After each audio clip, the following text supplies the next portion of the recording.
Saan ko nakuha to? Think stress.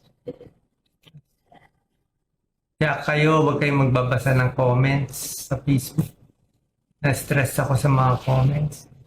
Na-stress ako sa mga bashers. Kahit konti na na-stress ako.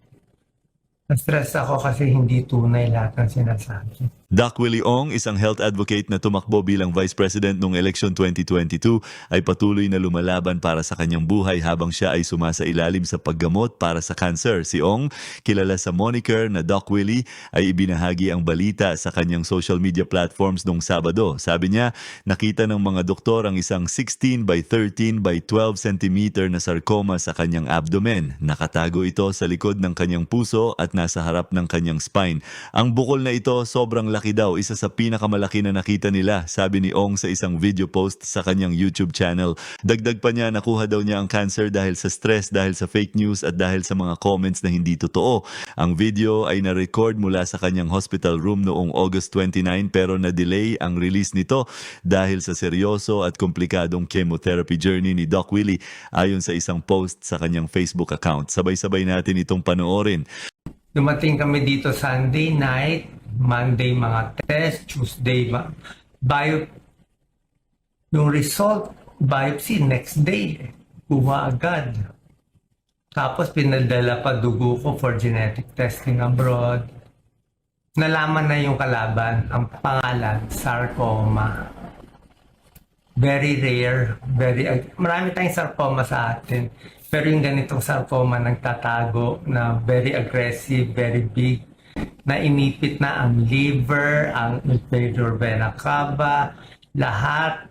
Kala mo, nasa loob pa ng inferior vena cava, naipit pa yung puso ko. Puso ko nakapisa yung right atrium. Kaya siya rare because galing sa nerves. Galing sa nerves. Yun yung nagpa-rare sa kanya. Galing sa nerves at wala akong risk factor. Tsaka wala kaming lahat. Tsaka hindi lang yun, nagtago. Salbahe. Diba, hindi ko sabihin salbahe. So, nagtago siya. Malaki. So, pag doon anytime will die, dito siguro we'll see. Pero ako kahit ano naman mabuhay, hindi mabuhay, okay na sa akin. At least, sabi ko sa inyo, hindi ako nasusungali. Wala akong tinatago. Ba't akong tatago? Saan ko nakuha to? Think stress.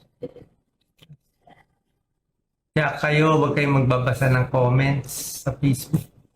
Na-stress ako sa mga comments. Na-stress ako sa mga bashers. Kahit konti na na-stress ako. Na-stress ako kasi hindi tunay lahat ng sinasabi. Kaya sobra akong kayong mahal. Sobrang mahal ko ang Pilipino. Sobrang mahal ko magpangahirap. Tapos, sasabihan nila na hindi ako na ginagamit ko lang, loko ko. Anyway, wala naman ako. I'm out already at natin. And, nukot ako. Una, pero hindi. Kaya nga ako na. May purpose pa ang Diyos. May purpose pa ang Diyos.